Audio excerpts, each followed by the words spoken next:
Welcome to the Quantum Biology Collective podcast, where we break down the practical strategies of this emerging science, starting with healthy light habits and going wherever the quantum superhighway takes us. This is your host, executive and life coach Meredith Oak, with a quick reminder that podcasts are conversations, not consultations, and definitely not medical advice. We're here for informational purposes only. To follow up with our amazing guests, please do check out the show notes. And to stay in the loop with the QBC podcast, join our email list, also linked in the show notes. Okay, we've got some really fun updates coming down the pipeline regarding the certification over at the Institute of Applied Quantum Biology. So if you would like to be the first to get those updates, we always tell our waitlist what's going on before anybody else. Please visit iaqb.foundation. That's iaqb.foundation. Go to the certification section and click apply here. If you fill out that form, you will be on our waitlist and you will receive all the updates with all of the details about what's going on, the plans for the organization going forward, and some cool new things that have been added. So if you are a practitioner and you've been thinking about becoming certified in the science of quantum biology, which is a combination of learning the foundation of the science, there is no math. There's a little bit of physics, but you don't have to do it. You just have to know what it means. Learning the foundations of the science, and then most importantly, learning the practical application of it. So you learn the foundation of the science to be able to be a quantum health detective with your patients or clients. And then you learn the common applications of it that are most useful. Specifically, we spend a lot of time talking about light, but then you can extrapolate from there into all other kinds of modalities. From sound to trauma to whatever else it is that you specialize in. Okay, so iaqb.foundation, do get on the wait list. It's going to be fun. 2025 is heating up. Okay, today's guest is so interesting. I had such a good time talking to him. Dr. Josh Rosenthal is a dual board certified sleep and regenerative medicine specialist. So he started out in the traditional paradigm, doing all of the medical things, and specifically working, running a sleep clinic, he started to notice that he wasn't getting the results that he used to get, and he was getting more and more people who he couldn't help within the structure that they were using. There were people who were sort of getting left off to the side where they felt like they weren't getting good sleep, but they didn't fit into the diagnostic framework that was being used at the time. So Dr. Rosenthal did something incredible. He started doing his own research.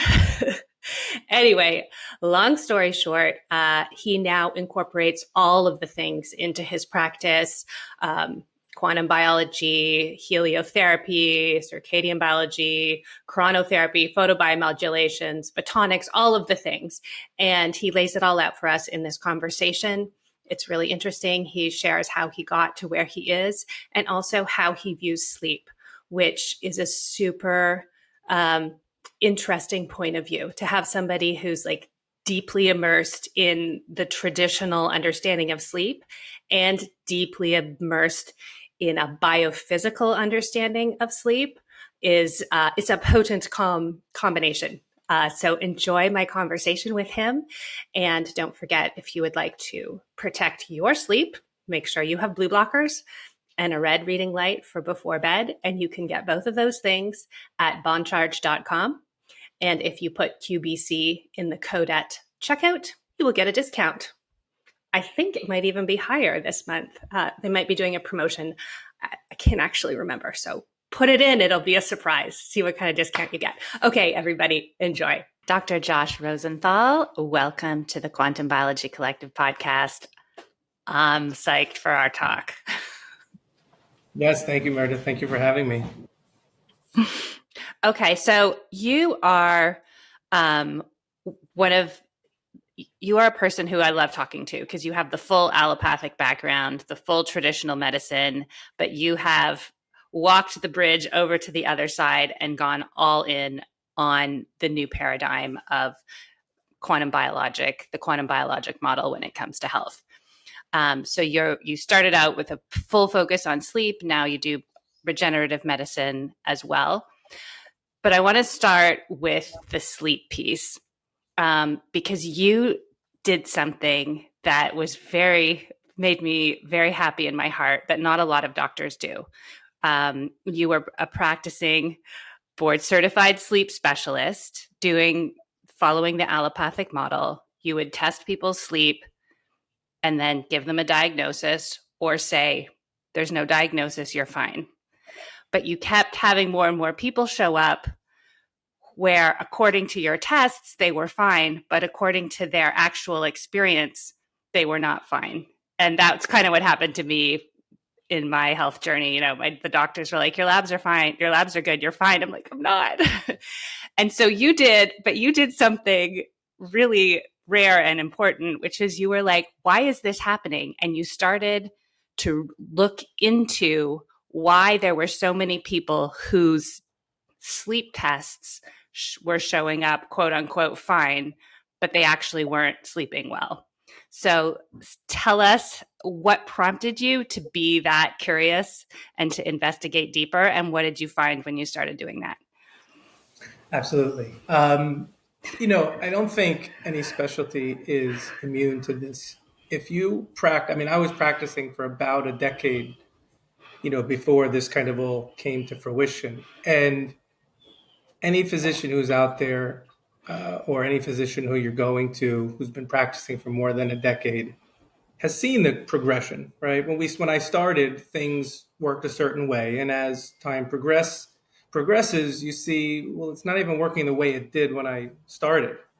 Things have changed, and so that in of itself, like, why are people not responding the same way? So you have to start asking questions, and I guess by nature, I am just a little more curious, as you said, and it felt like a huge failure to have somebody come in and say, "Hey, I don't sleep well." They tell me how poor their sleep is. I send them for said sleep test, and the sleep test is technically normal. So over time, I said, okay, there's something in this test, because the sleep test is really a cool thing. It's collecting tons of data while you're sleeping. So I knew it's collecting your brain waves, it's collecting your respiratory, your oxygen, your heart. I knew the data had captured whatever it was that they had, and so it took a long time. Our brains are trend machines. They will figure out what the trend is. And so what did I start to see? I started to see a lack of deep sleep, what we call sleep fragmentation, which is the stages of sleep which go in a stair-step pattern. We're jumping willy-nilly back and forth, and you weren't locking into a particular stage. And so at some point I said, that's the disease. The disease is something to do with their sleep architecture. And that's what we call it in sleep medicine, what your sleep looks like. But of course, there's no ICD-10 codes, and there's no pill to treat said, made up disorder, right? And really what I was seeing was, I think, what, we call circadian disruption, and that sleep architecture is in fact the map of how your circadian system is working, right? So if you get a sleep test and the doctor says, hey, you're fine, and you look and you see you have no deep sleep, you have no dream sleep, you have very small amounts, and there are ranges of what that should be, that tells you that the mechanisms are not kicking in. If you drive a manual transmission car and you go into second gear and it doesn't go, you would say the car is broken. Well, you wouldn't say that because all the other gears work, it's fine. You would go back to the mechanic and say, no, you're wrong. The car doesn't work in second gear, and you would want to get that fixed. And so I started to recognize that there was something about the stages of sleep, the architecture of sleep, that needed to be healed. And, in typical fashion, there is no way to figure this out. So I said, the only thing I can think of is to do my own citizen science experimentation on myself and try to figure this out. So this was my origin story. Starts with a Zeo headband. This goes back quite a while, and it doesn't exist anymore, but it was an EKG headband and a small little alarm clock. It didn't have any wireless at the time. It had a SD card if you wanted to put it on your computer. So I'd wear this headband at night, see my sleep stages. And what I did was I would take different supplements to see how can I boost these different stages. And I'd like to say that I figured out the map of how that all worked, but obviously it led me down a path of learning. It wasn't about these supplements boosting the stages per se, or at least consistently. It was something else. And it was around that time that I got into the work of light. And honestly, the seminal moment for my transition was a video by a neurologist, I think in Texas, who was talking about vitamin D, migraines, and sleep apnea. And everyone knows the YouTube feed shows a little bar on the side of recommended videos. And this, whatever day it was, popped up. And there was a woman at a podium giving what we call a grand round, which is medical talk. So that was the icon, and it said migraines, sleep apnea, and vitamin D. And as a practicing board certified physician, I had no idea why those three things were in the same video. So I said, gotta watch this. So I watched that. And she then continued to go over how vitamin D was not a vitamin, it was a hormone. And explained how there were receptors across the whole body. And the receptors in the brain nuclei that were responsible for headaches and responsible for sleeping had vitamin D receptors, and that if you had low vitamin D and you replace your vitamin D appropriately to get it to a healthy level, some people would stop having headaches and stop having sleeping problems. And now, my practice, I didn't order a ton of labs, but people would come in with labs, and I had rarely ever seen a normal vitamin D, let alone a vitamin D level that was in the 60 to 90 range that she mentioned. So then what happened was I started taking some of these people with normal sleep studies who had, broken sleep architecture, and I gave them heavy doses of D3 in an effort to get them to this point that she had discussed.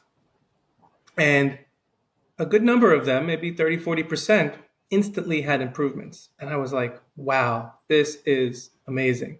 I did it to myself. I felt more energy, felt energized. I just felt a little more vitality. I didn't have anything wrong with me, so I couldn't, my sleep wasn't broken and I have a headache, so it didn't really, but I said, wow, I feel good too. This is pretty amazing. But then there was the rest of the crowd, right? So you still ask the next question like a fifth grader, well, why is that? Why doesn't everybody get better if it's vitamin D? And so at that point, I went back to her video and I said, when did she give this talk? And I noticed she had a grand rounds a year later. So let's listen to that. Maybe she's learned something. Maybe there's a next level. And in that talk, she started to talk about the microbiome and some of the B vitamins and some studies in inmates about how they gave them a deficient diet and they had horrible insomnia. So she was then on, then giving everybody a multi-B supplement, and that was going to be the next level. And so I added that to the regimen. And again, there was a little bump, but again, not everybody. And it was also around that time that I started to hear about blue light. And so I purchased a pair of $10 UVEX glasses. And in my practice, I still believe in the face-to-face. So I wouldn't sit on the computer like most of the doctors, even though we all had EHR. And I would sometimes finish the day and have 5 to 10 notes to finish up at home. So I'd put the kids to bed and I'd go on the computer and I'd be typing. And usually by the time I would shut the laptop and it's 10:30, 11 o'clock, obviously I knew I was tired, but I had that typical tired and wired that people describe. So I was tired, but I wasn't really ready to fall asleep. I'd go to sleep, I'd wake up, and the next day I'd be a little groggy and slow to get going. So then I hear about this blue light story, and I was still doing all these headband, playing around, trying to see what it did for me. So now I put on the blue light glasses, and I'm typing away, and it's time to shut off, and I'm yawning. I close the laptop, I go to sleep, and I have a great sleep, and I feel great. Okay. So now I start just using these in front of the laptop for the hour or so before bed, not understanding any of this. And of course, here's the crazy irony, Meredith. Every sleep physician and every sleep textbook has a portion where they talk about circadian rhythms. And they talk about some of the mechanisms, but it's talked about in a very non-clinical way. It's talked about in the biochemical, molecular way that they do, and they just give you a structure, but they don't tell you how to interact with it. They just say, hey, here's the mechanism, here's the foundation, but then you go right into, the pharmacology side of it. All of a sudden I said, wait a second, this all started with vitamin D. And I was big with paleo at the time. And I like the question that paleo asks, what would caveman eat, right? Because that's really, what is the paleo diet? You say, well, the caveman couldn't have Oreos. So that Oreos isn't on the paleo diet. So if you're ever wondering, you just say, what would the caveman do? And so then I said, how did the caveman get his vitamin D? Because if this vitamin D story was so big, he didn't take a vitamin D supplement. There was no CVS for him to go buy his D3. He had to get it from the sun. And then saying, well, wait a second, if it's from the sun and this blue blockers are working with the light, maybe this is a light story. And so that brought me to really getting into the light and down all these different rabbit paths. And of course, every physician, as you know, is taught biochemistry, pathology, pharmacology. There's no physics. We have no physics in our training. And unlike our colleagues in Russia and other countries where biophysics is very important, we don't really understand that. So it's very hard to enter a paradigm where light is important because you have no hat, hang your hat on. So it's a new journey now. You're starting to say, okay. And so the great irony for me, Meredith, is, I'm 40 years of age at this time. And, I graduated third in my class. Obviously, to be a doctor, you have to be somewhat smart. And my least favorite class in high school was AP Physics. And my teacher, God rest his soul, he had a lisp. He was a terrible teacher. He had the smartest kids in my high school, right? You got 20 of the smartest kids. And we're all getting 80s. And on, student teacher night, all the parents are concerned because here are all the kids who want to get into Ivy League schools and everything. And so, they're saying, well, we're concerned that, the kids aren't doing well. And he said, well, physics is very hard and it's very hard for these. So we all hated physics because he used that as the barrier, like you're not supposed to understand it. And of course, in a certain respect, when you talk about quantum physics, he's right. You're not really supposed to understand it. But so my least favorite subject in all of the sciences was physics. And here I am at 40 realizing I have to go back to that and try to figure out what really is going on with this light story. So, I ventured back into the light story and I uncovered a lot of these mechanisms that we talked about and said, wait a second, they're all based off of light. They're all working based on light. And when you get into the weeds and look at what's published and science has been done, you start to understand this is understood. But of course, light isn't a drug. This isn't part of your medical school training. So you just don't see the connections. So I started to realize, okay, I have to learn this light story.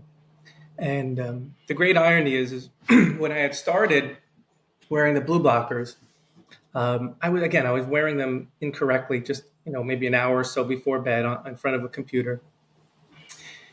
And about 3 months in, I get on the scale and I've lost about 7 pounds.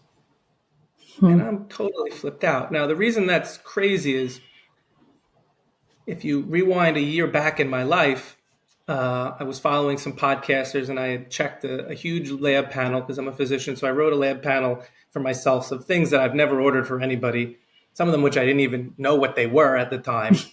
So it's a year later and I'm saying, I'm going to check another lab panel because I'm curious. And at that time when I had gotten big into this, of course, I started with nutrition as everybody does.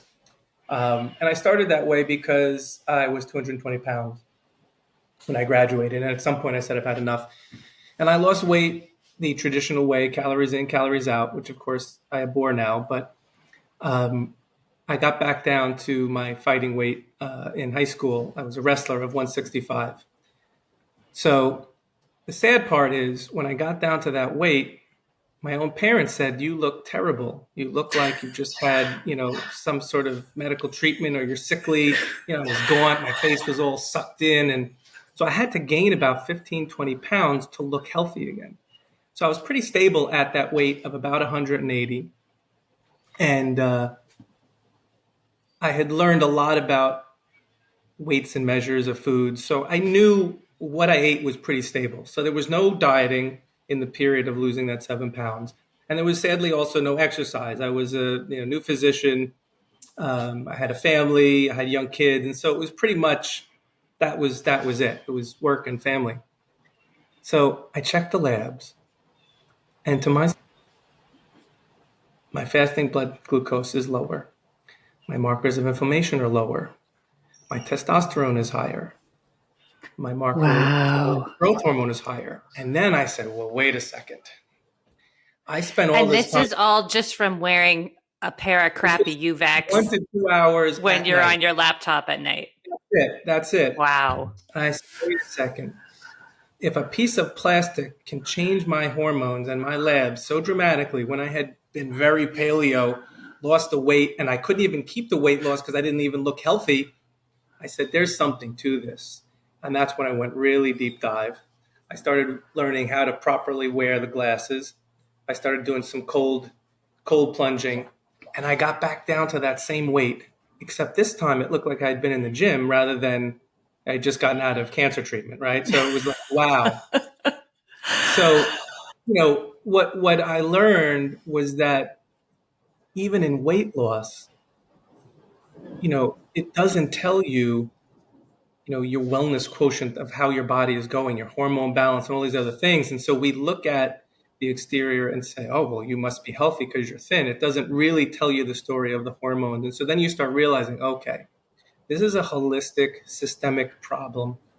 And you can't have one without the other. You need all these pieces working, right? And so that was really, that's my origin story is, I did it on myself, I did it on other people, and I started to realize what the missing piece was. And, that starts the whole, and once you get into this, you got years of work because now you're, I always call it the second med school.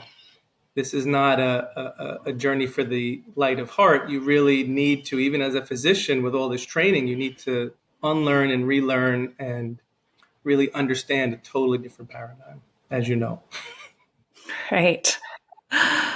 Wow. Well, first of all, thank you for, trusting your instincts and following your curiosity and being a citizen researcher.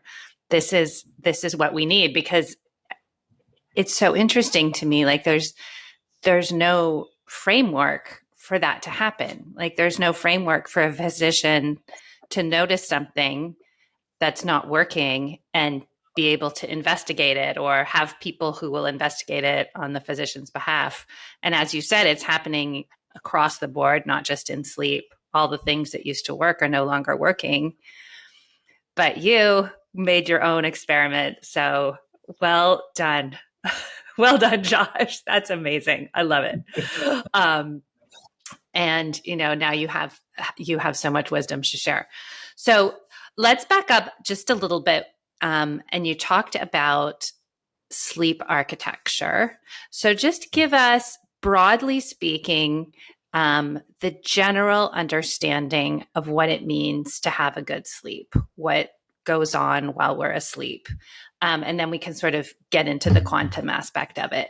But even just, in your previous life as a standard board certified sleep doctor, what did that look like?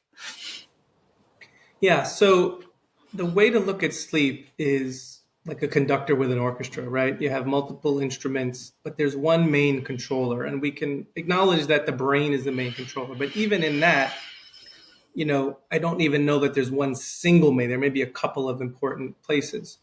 And so obviously with the blue light story, I recognize that the melatonin part, which is one of the main conductors, was a major problem in terms of it being under attack. So if you handicap the conductor and put one arm behind his back, he's not as well able to keep the beat, right? And so it started with getting the hormones into sleep mode. And so then once you fall asleep, of course, then there's other hormonal things that will match the different sleep stages. So there, generally are two main stages of sleep, light and deep. We used to separate deep into two different stages, but now we call it deep sleep. But certainly we could acknowledge that the two levels of deep sleep, that obviously deeper sleep is better than just light deep sleep. But so we have light sleep and deep sleep. And then we all know about dream sleep. And, if you ask people, some people say, yeah, I never dream.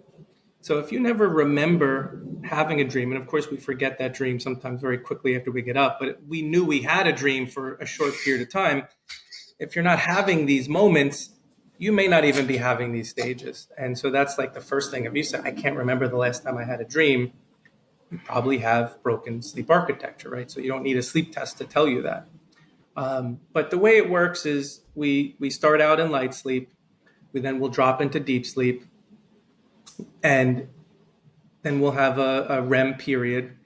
And in the first half of the night, we have very little REM. So we may have a very short dream back into light and deep. And we kind of repeat this pattern with the deep sleep being larger in the first half and much shorter in the second half of the night. And so there's this kind of, maybe hour long, you can think of like hour long or hour and a half long pattern that then repeats. And, if you look in a textbook under sleep architecture, you'll see a little graph, and they kind of graph it as like a bar chart, and it's like light, deep, dream, light, deep, dream, and it kind of has a shape. And of course, because the width of the deep decreases and the width of the REM increases as you go on, you get a very specific shape of that curve. And so every sleep test will have this on it. And each of those stages have a percentage of the night based on your age and sex. And generally, the light sleep is about half. The deep sleep is about a quarter, and the dream sleep is about a quarter. That's just kind of rough estimates to just give people a framework. And so if you go through a whole night of sleep and you have no deep sleep, you just miss 25% of what you're supposed to get. The same thing being true with the dream sleep. You're supposed to be getting about 25%. And these stages of sleep correlate with often regenerative processes, hormones being produced. So when you don't have them, you don't get that effect. And you may not make your growth hormone. You may not consolidate and make great memories. You may not have all the benefits that the stages will have. Resolving emotional issues and pruning the brain and learning, and this is why, if you're a young person and you get into this, you'll have better results in school because your memories will be solidified more appropriately as you get into those stages to prune and kind of solidify those memories. So, this becomes really important when you think about the workings of a human because one, learning new tasks seems harder as we get older. So our sleep gets harder as we get older. So now that kind of, you start to see the correlates. A lot of these stages are where we are repairing and regenerating naturally. So when you don't repair and regenerate, you can see, I always give the example for patients and clients, buy a new car in your mind right now and never change the oil. The car works great for a really long time. And then when it doesn't work, it really doesn't work, right? Because maybe the engine blows out because the gaskets and the pistons are all destroyed because there's old debris in there. But everything seems to be working until it doesn't. And, if I had a nickel for every 40 or 50-year-old who said, oh, I was doing great until whatever their symptom, was, but that's how this works. It's going to work great until it breaks really bad. And of course, if you're changing your oil, your car will last way more than if you didn't change it, right? And so sleep is that kind of natural oil change. It's how you can maintain the car of your brain and your body and your organs and all the different systems. So getting this right is, in my opinion, absolutely paramount in any sort of healing modality, because if you're doing ozone and all these other amazing things that might be helpful, but you're not regenerating every night, you're leaving so much fat on the bone, right? So you have to stop, and initially you have to get that right, because then everything thereafter can work much, much better, right? So, and each of these sleep stages, there are different parts of the brain, different switches and molecular switches in the brain that are being turned on and off. And if that part of the brain is a little bit weak, it may not be able to engage, and again, you listeners probably don't have manual transmission cars, but I remember my dad taught me on a stick shift. He had an SUV and it was stick. And I remember the first time I came to a stoplight on a hill, and then he said to me, Josh, since you're on a hill, when you engage the clutch, if you don't engage the clutch quick enough and get the engine to, engage, you're going to roll backward and you could hit the car behind you. And I was so scared at that point, because I go, why didn't you tell me this before? Like, I still new with feeling that little clutch point, So that's what's happening for people. They're slipping the clutch. They're not engaging. And so then you don't go into these stages and you slip out.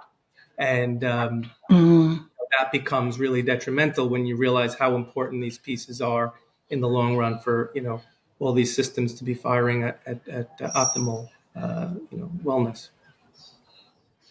Wow. So all of the light is all working together to keep it all running smoothly. And when it's not, like, we might slip into deep sleep, but then slip out of it after like a minute or two. Right. Because it's not functioning properly. It's not able to hold into that space. Right. And no one has studied in a way that would be sufficient for me to say, if you got the 25% of deep sleep, but you were way more fragmented, meaning you didn't have large chunks of it at a time, you had lots of little chunks that added up to maybe the same amount of time. Is that the same health benefit as if you got it all, in big chunks, and so small chunks that are herky jerky versus big chunks, is that a benefit? And we don't have that data. Nobody's looking at this carefully, but I would have to guess that staying in the sleep stage is going to give you a bigger benefit, right? You're going to have that momentum of whatever that healing is versus going in and out. Every time you have to re-engage, you probably lose a little bit. So yeah, Right. So trying to get this, the light works two ways. It's a conductor, but it's also part and parcel with creating the bioenergetics of these cell nuclei to work properly, right? So when we're talking about these brain parts that are engaging to turn on these things, if they're kind of low energy, they're not going to, they can't get up to speed, right? So if they're driving 30 on the highway, I mean, you're getting there, but you're not going to get as far along, So the light also is powering these nuclei in terms of health and wellness. And then, of course, it's a downward spiral, because if you're not regenerating and something's a little broken, then it's going to break even faster, right? And so, Right. to me, this is the most powerful feed forward mechanism for disease, and also inversely is going to be the most powerful feed forward mechanism for healing, because when you get this right, it's going to benefit you every day. And if you get this wrong, you're going to you have a detriment every day. Wow. So the light acts as the conductor for the overall symphony of our cells and our physical processes, but it also acts as the energizer of the cells. Yes. So, when you think of physics of light, it's energy and information, right? So the information side is giving you instructions, but that's like me giving you the map and you having no gas in your car. So you still need the gas. And so even if you have the right instructions, if you've lost power in second gear, like we were saying, you're going to have a hard time getting to third and fourth and fifth gear to get up to 60 miles per hour. So yeah, so you need both sides of the light, and that's different frequencies of light and different processes to kind of repair and regenerate these structures. And would that be why supplements are not sufficient? Yeah, so supplements are kind of like nitrous oxide in a car, right? We can stay with the car analogy. If I hit the nitrous button on my car, I get a burst of speed. But if my engine is broken, the nitrous doesn't repair the car, it just makes it go faster. And of course, you can start to understand that if you hit the nitrous button and your pistons are starting to deteriorate, now they're moving even faster. So they are going to deteriorate faster, right? So it's kind of it's this myth, well, I feel better, I'm going at 100 miles an hour. Yes, but you may be going at 100 miles an hour towards your demise even faster, and that's not towards a brick wall. Either. Yeah, exactly. Towards a bridge that's closed, Right. So the supplements, it's like, okay, we've untied the hand of the conductor. The conductor now has two hands, but all the instruments are faulty.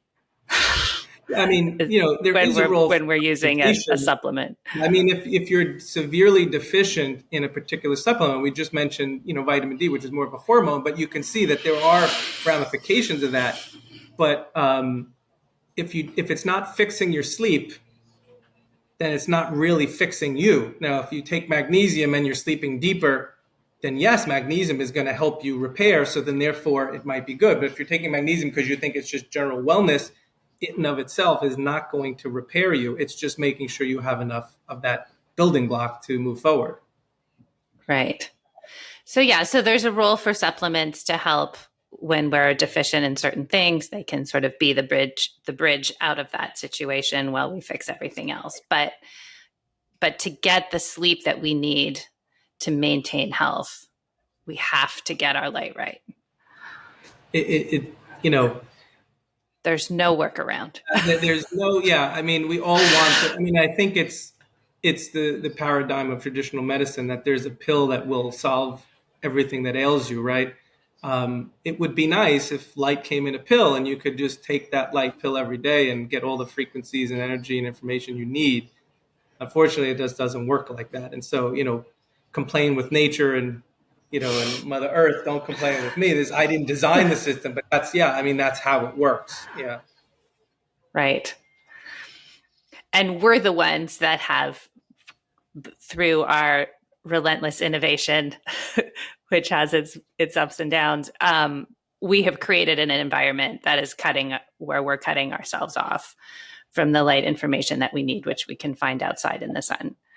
So we messed with the system and now we're mad about it. Yeah, well, but the part of it that's kind of deadly is that lay people and even physicians don't understand that if it's energy and information, our technology is energy and information as well. And so then you have to say, are these dueling banjos colliding in a way that's harmonious or colliding in a way that is disharmonious? And unfortunately, the answer to that. And when you start to understand the physics, you start to see how obvious it is that adding all these extraneous frequencies are not good.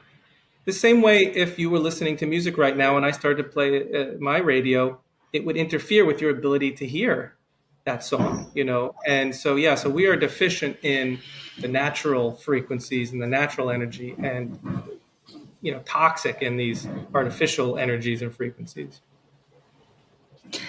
Okay, I have a few questions. You mentioned earlier about processing our emotions while we're asleep. Could you say more about that? In the Germanic New Medicine, there was a Dr. Hammer. He connected all disease to emotional roots. And I try to explain this to people through cymatics. If you go online and YouTube cymatics, you'll see this large square plate. They put sand on it and they play a tone, and the sand will bubble into a shape. And if you change the tone, all of a sudden it turns out, and all beautiful shapes, right? Shapes that you would see in nature. And so emotions are frequencies just like that. And so, we know from Chinese medicine, the example I always give is anger and the liver. So anger seems to resonate with the liver or block liver energy somehow. So if you think of the human instead of the square metal, you think of the human as the metal and the sand and the emotion as the tone, all of a sudden you get a pattern. And if that pattern blocks energy to a particular organ, guess what's going to happen? That organ is going to be under energized and therefore not work as well. And so, these emotional roots are kind of the first energetic insult that occurs. And then you add in, so now you're talking about liver. So then you're drinking alcohol. So now you're putting extra strain on the liver and you have a weak liver. Because not all alcoholics get cirrhosis, right? So how come some do, some don't? So it's kind of like the first energetic insult is emotional. And then we have all these physical insults that accumulate over the time through all the biotoxins and electromagnetic toxicity that exists. And then we really destroy the energy in these systems. And then that system eventually hits the critical threshold and becomes disease, right? So the processing of emotions, what Dr. Hammer, theorized was that we all deal with emotions, we process it in a way, and there's this energetic flow that occurs. And if the emotion is kind of dealt with, everything kind of comes back to equilibrium state. But if the trauma is so big, and it doesn't, when I say so big, I don't mean, has to be some serious thing like death or rape or something. The trauma just needs to be above the threshold that tissue can handle. Once it goes above the threshold, then that's when the disease occurs, right? And so, and there often is an emotional event that occurs before people get sick. And you're not asked about that, so you don't try to connect the dots. But when you find these things out, you'll see. And what Dr. Hammer did, and he spurred a bunch of other disciplines, like one called biodecoding, is that all diseases map to certain emotional conflicts. The one that I love to use in his example is breast cancer, because we all know somebody with breast cancer, unfortunately. And many of these women are supermoms, right? And so you go, that's weird. Why are supermoms getting breast cancer? And so he describes breast cancer as a nesting conflict. And what's really cool is if you actually ask someone with breast cancer, you will find out that there was some family conflict that they were trying to heal. And since they couldn't heal it, and it was so enormous to them, their body said, hey, I'm going to help you. And here's what's even crazier. He said that the brain creates the disease to try to solve the emotional conflict. So how could you solve a family issue in the brain's eye, if you're the little man up in the skull?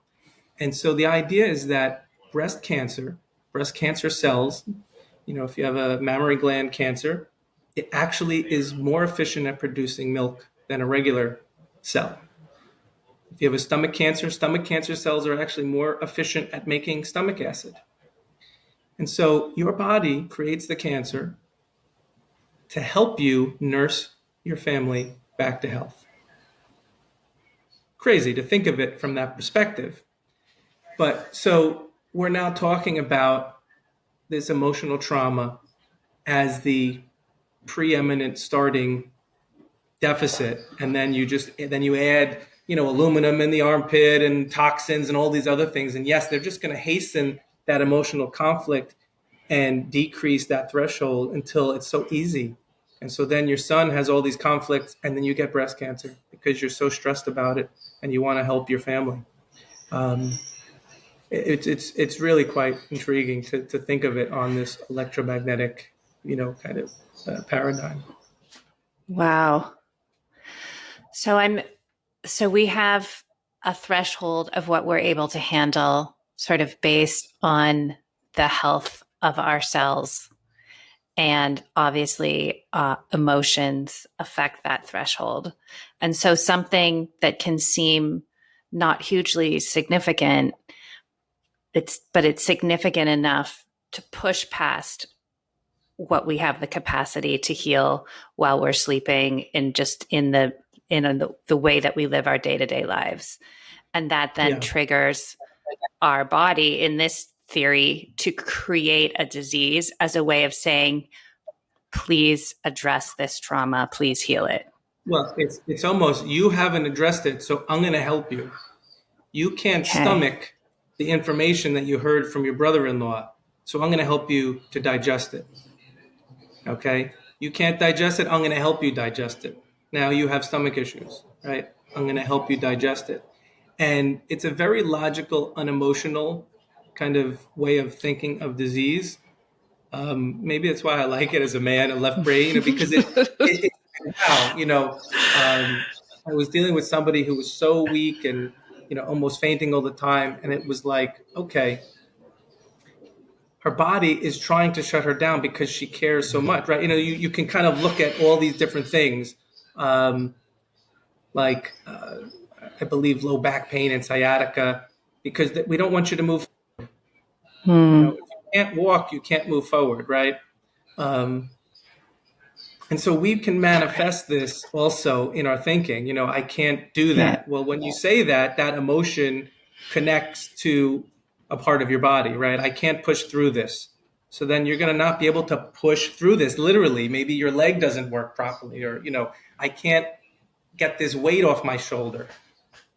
So I can't get it off. So I'm going to stop you from, moving your shoulder. So it becomes this weird metaphor of life. And again, this is that, it's a holistic approach, right? Your emotions absolutely contribute to the physical. So interesting. And I have a lot of people from the German New Medicine camp come into my comment section a lot and be like, light doesn't matter. It's all about this. And I'm like, I'm not an expert on German New Medicine, but I think it all works together. Yeah, well, it's light. I mean, it is light. Your emotion is a light, right? Your emotion is a frequency and an energy and resonates. And so therefore we're in this quantum world. It's just a different layer of it. The physical layer being kind of the ground floor and the emotional layer is on top, but it interacts. You can even then say there's a spiritual layer and then that interacts, right? Because all these affect how you think, and how you think, of course, is your brain will manifest in you what it is. I mean, we are really quantum machines. And, I think if you have a certain spiritual belief, that too can harm you if it's a negative view. So have you noticed personally and with your patients and clients that they may start to optimize their circadian rhythms and spend more time outside and go outside at sunrise because they want to sleep better, but then it ends up percolating through these layers that you're talking about, the emotional, the spiritual, as our cells. I mean, our cells are part of our consciousness in a certain way. So if we're optimizing them with the light and the information they're meant to receive, how do you see that playing out for yourself and your clients? Yeah. So the way I look at it is,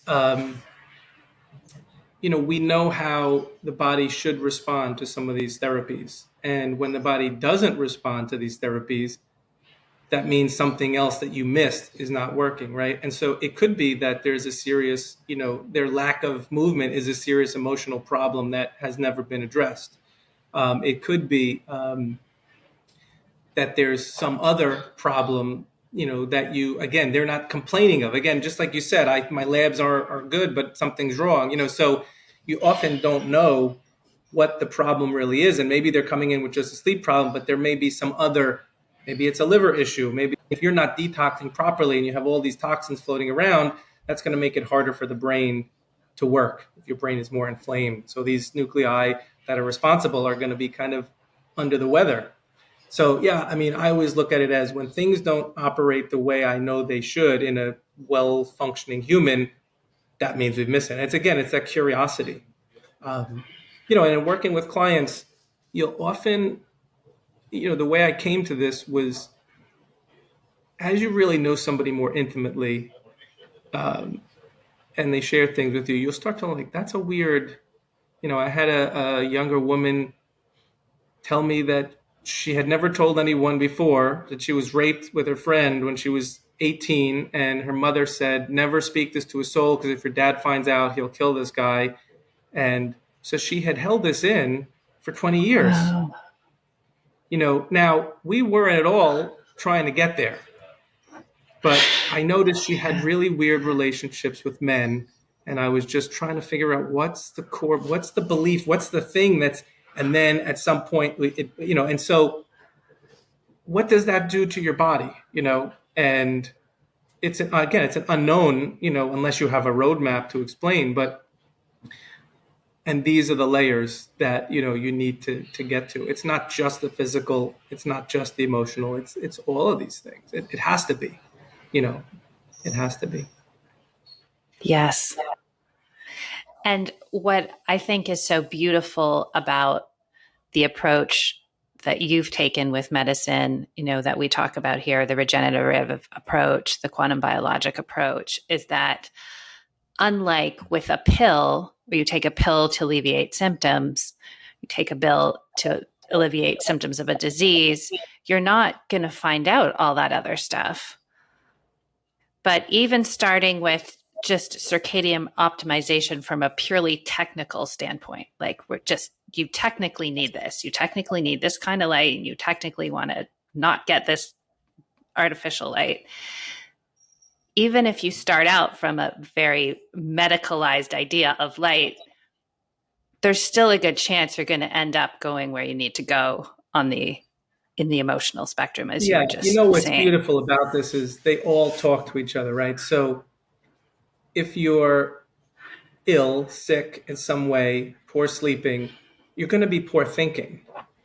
And when you're poor thinking, you're not going to be able to see the emotional conflict that's right under your nose, right? So as you elevate your physical body, you will start to see into the corners of the room that you didn't want to look at in the past, and you'll start to realize, oh, there's something over there in the corner. And maybe so sometimes clearing the emotional clears the physical, and sometimes clearing the physical clears the emotional. And you never know. You try to get in where you can get in and meet the client where they're at, because some people are definitely against going to that place because it's Mm-hmm. protective. It's protective, right? And they've cornered off that emotional place and put a wall on it and put it locked up that room, because it feels safer that way. And then as they come to a greater level of health, they'll realize that room needs to be cleaned. We all know we have that closet that we never want to clean, and then eventually a day comes that we're like, okay, today's the day. Now, what Yeah. makes that moment? I don't know. I mean, that's the job. That's why being a clinician is hard. Is that you're trying to find the lowest point of entry and then get them to the part that they don't want to get to shine that light. Yes. Yes. And it's like, I think of it as like a co-creative process of inquiry with the practitioner and the client. And it's interesting because it's almost like you were saying a protective mechanism. It's maybe some part of us knows like we're not going to be able to deal with that trauma until we're sleeping well. Yeah, And I it mean, just stays walled off sometimes until we're the have the reason we clean capacity. that closet is because we cleaned all the other rooms, and so now by unloading that closet, we're going to make another mess, and we have to deal with that. And so you have to prepare. If you already have a mess outside the closet, and I think our ego and other parts of us, it's there to protect us. It knows that it's probably not yet the right time. So it's okay if you're not ready to deal with those problems today, but you're going to have to deal with them at some point if you're trying to get where you're going. Yes. Such is the journey we're on. Yeah. We'd say it's healing is nonlinear. It's like we clean up one space and then we're like, woohoo! And then it's like, oh, now this other part wants its turn.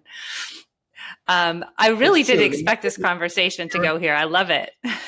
Yeah. No matter where you're at, and so many times in my life, I said, oh, I finally made it to the top of this mountain. You're climbing and climbing and working, and you get to the top of the mountain and you think, oh, this is so great. And then you realize that was just the hill. The real mountain is in front of you. The thing that you climbed was just a little bunny hill.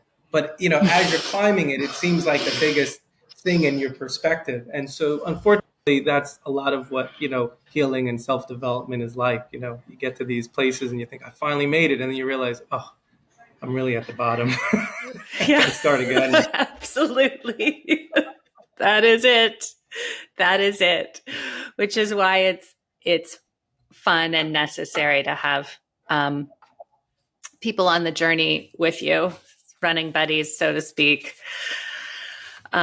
People who understand that, and then we can just embrace it for what it is, life. It's true, And and I think we're all looking to hear that everybody's having the same struggles, because you feel very alone if you're the only one climbing the mountain. And it's the same way. If you go on a hike by yourself, it's enjoyable, but if you go on a hike with somebody else, it's each step is easier, because as you do the work, it doesn't seem like as much work. And so a good clinician can be that for you, and doing it in groups, having good friends that are also on this journey. And that's why connecting like minds is so helpful. I think that's one of the reasons that group healing is so powerful, because when you hear somebody else going through the same thing, it makes it that much easier for you to go through it. And yes, that's really the success of like Weight Watchers and some of these other things. It's that cohesive group think and accountability, and when other people are doing this and they're getting through it, it's easier. yes, because we all have that thought, like, oh, I thought it was just me. I thought I was the only one. I felt so alone, and our mind reinforces that to a certain extent. So yeah, or even just to, start wearing orange glasses at night or whatever it is, right? When we know we're not the only ones, it makes it so much easier. So true. Not everybody is built to be the only one. I was an only child, and so being the only one in all these things is not as difficult for me. But you see it. People, they don't want to stand out in the crowd. They don't want to be the only one. And so try to find like-minded people, because then when you're doing this, you have that, and that can be helpful for sure. That's a part of healing. Who you surround yourself with. We all know that. Yeah, that's true. There was that research, I forget, it was maybe 15 years ago, some social scientists, and it was like on the cover of New York Times Magazine. It was like all these headlines, and it was like, the people you hang out with will affect your weight. The people you hang out with. It was like this big mind-blowing epiphany. And it was basically, they devised some experiments that showed like who you spend your time with will affect your outcomes in life. Yeah, and even that, it's a light story. I mean, how does that work? I mean, it's simple. It's the same vibrational frequency thing. If you're around people that are successful and positive, that frequency, that sound is resonating in you and going to enhance that part of you. And if you're around people that are fearful and worried and alone and victimized, you're going to also resonate and enhance that with you, right? So it always is a quantum physics story. It's just we don't understand why sometimes, but when you understand how quantum physics works, you go, oh, that makes sense. The people around you, it's a tuning fork. If I play a sound, it's going to resonate in me, and it's going to either enhance a good thing or enhance a bad thing. Yes. So what I love about you is that you are very left-brained. You are very left hemispheric. However, most people who operate out of there, because they haven't connected the physics and the biology and the quantum physics, they're like, there's no rational explanation for any of this emotional tuning fork stuff. So they're very good at breaking things down that they can see. But you have somehow taken your left brain and popped open that door. And now you're able to explain in a very left-brained way all of these, what has been called woo-woo concepts. And I have to say, Josh, I am here for it. It's so good. So I mean, I think we need a bridge. Yeah. We need a bridge because we want to go into these places, but yet logic is often the weight that keeps us from them. Because if you don't understand it, it's very scary. If you didn't understand how a GPS worked, you wouldn't just follow that it's going to get you to the location. But most people don't even understand how it does that. And that's a quantum physics story, right? That's physics. So you just need to understand just enough to realize that you can get there, and that the pieces and the things that you're doing, because again, a lot of the things on this journey are very easy. But why are they so hard? They're hard because we don't have that place to hang our hat to understand it enough to say this is a meaningful thing to repeat. And what I've found is if you explain it to somebody and they get it, even on a very superficial level, then they can do this, right? In other words, for me, I lost 7 pounds without trying. That's for some, that's all they need to know is I can lose 7 pounds without, all I got to do is, okay, great. They don't need to understand that there's a melanopsin receptor and it's turning on this and all the different dominoes. They just need to know the destination and how they're going to get there. Okay, a plane is going to take me to Cancun. Okay, that's all you need to know. You don't need to know how to fly the plane. You just need to know, where am I going? And it's going to feel great. It's going to be warm. I'm going to have this all-inclusive resort. It's going to be great food. I'm going to be at the beach. Okay, so you just have to figure out how to bridge that for somebody, because otherwise these habits, they fall. People start a habit, and if they don't get the positive feedback right away, which often it takes a while, they'll drop it. And even if they get some positive feedback, you don't get consistent positive, because you increase, and then of course, you're going to plateau. And so then you start to say, oh, I don't know if this is that important. But if you understand why it's important, you'll be able to maintain that and then try to find the next biggest hole in your healing journey, because that's really what we're doing. We're spackling the biggest hole first, then you find the next biggest hole, and then the next, and then fortunately, there's lots of holes. So Yeah. the emotional one might be somewhere that you don't even think it's on the board, but it's there. It's there too. Yeah, I love it. Okay, so to wrap up, what if I came to you and I said, okay, Josh, I'm in charge of the new curriculum for every medical school in the Western Hemisphere, and we would like to be teaching new paradigm medicine. How would you explain that to? I was going to ask you to explain it to people who've already gone through med school, but I'm like, you know what? Forget them. Let's talk to the new It's a new people. start for Like, everybody. I mean, I how would think, you yeah, how would you frame it up? I think it's honestly very simple. It's all about the bioenergetics, and to me, that's timing. So timing is everything. Real estate timing. Location, location, location. Um, in our body, timing is everything. If you make the donuts at the wrong time, you won't have a successful bakery, right? If you make them at 6 p.m., nobody's showing up at 6 p.m. So you got to get the timing right. That's the circadian aspect. And you have to get the energetics, right. And the mitochondria are really, to me, the crux. They're responsible for the timing and they're responsible for the energy. So everything really is mitochondrial medicine. I mean, all the therapies that I do regeneratively have to boost mitochondria or we're not making progress, you know. And yes, obviously, you can repair your own mitochondria. But unfortunately, when people come to me, they're usually pretty low on the totem pole of bioenergetics, right? When you have multiple diseases, you are not going to be that quick to repair these things in the marathon way that we're describing, which is on a nightly basis. And but those things are very helpful. But so when you can use regenerative techniques that can give somebody a huge leap, like if I could give you 3 years of maintaining your mitochondria and your circadian rhythms and doing all these great things and cold and red light and all these different things, if I give you 3 years in one session, that seems pretty powerful. Now that's not a pill, but it's the idea of I want to get there quick. Because that's what the pill really represents is get me to the results quickly so that I can feel good. I don't want to put in the work. There's always some level of work, but if you can boost somebody dramatically, the work is so much easier, because we all know when we're burdened by all these diseases, it's like you're dragging every step is that much harder.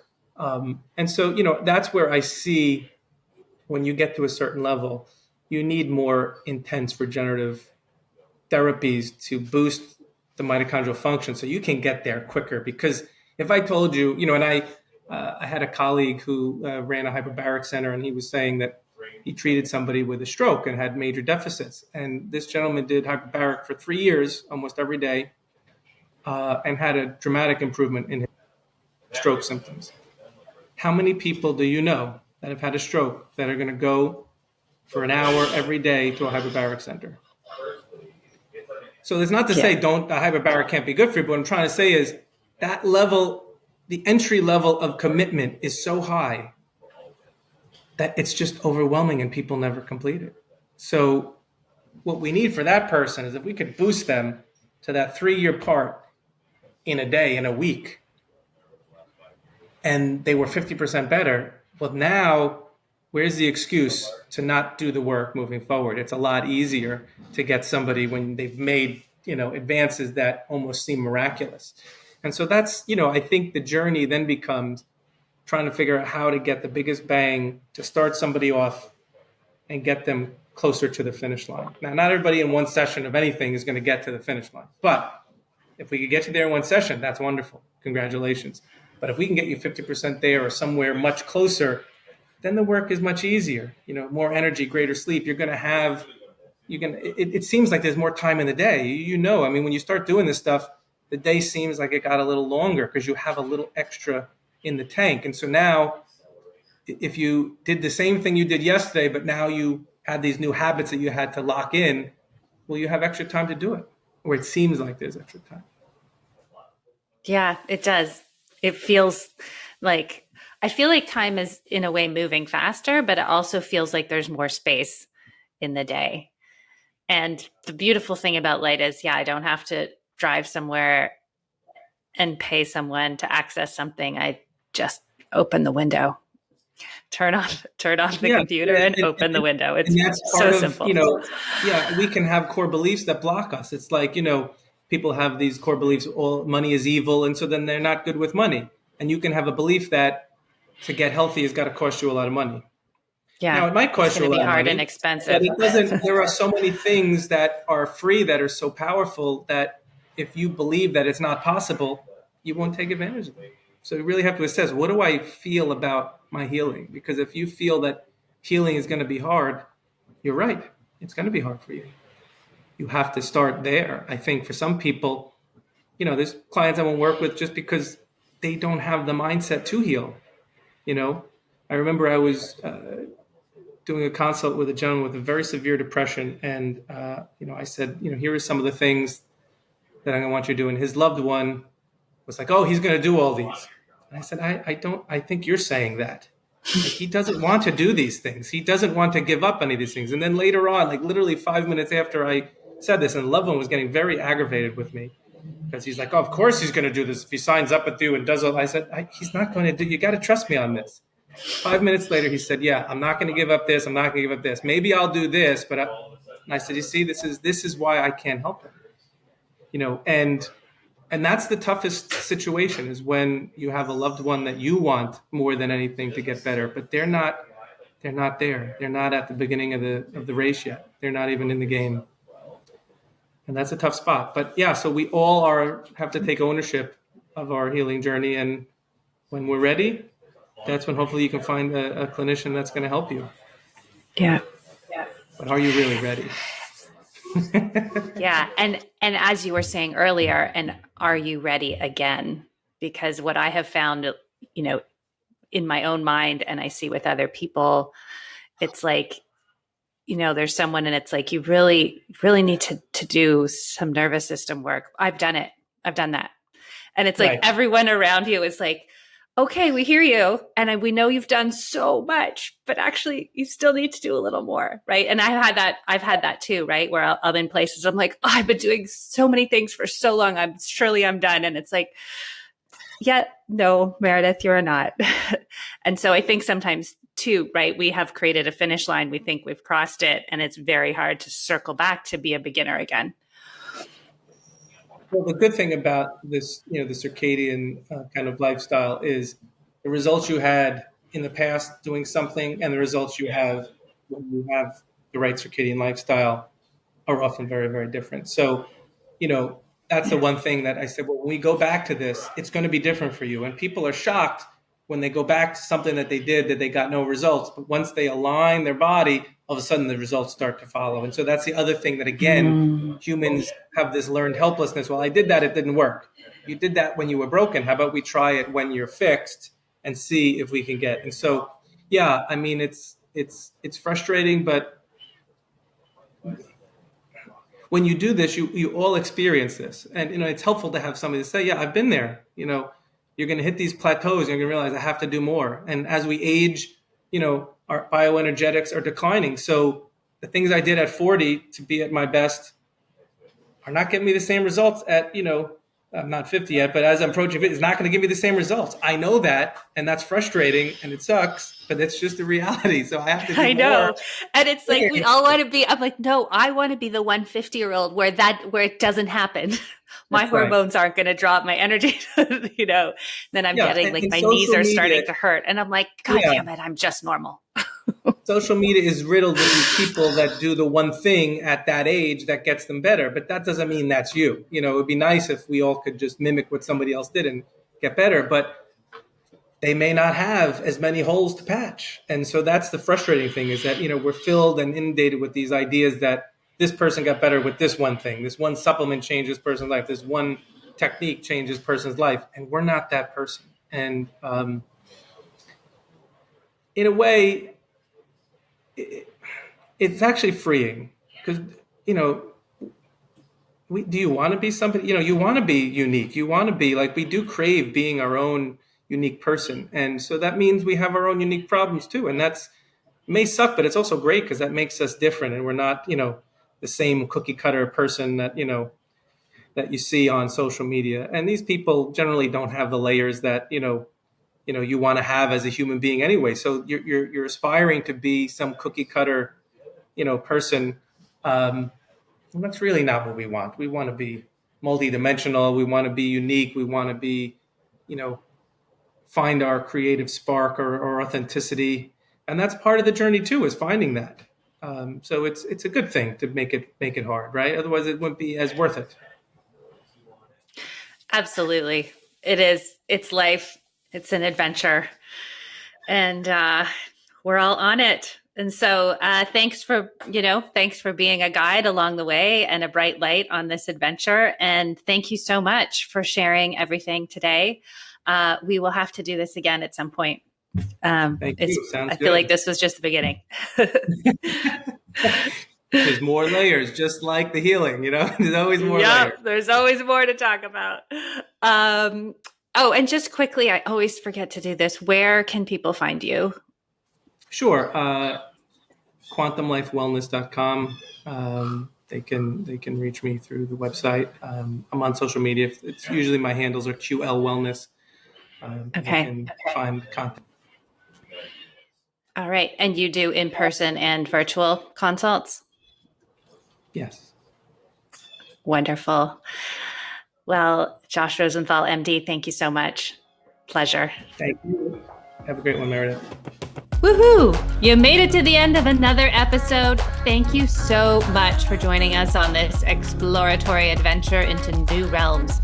Your energy and support are building a different world, and I am so grateful to be on this journey with you. Take care, and thanks.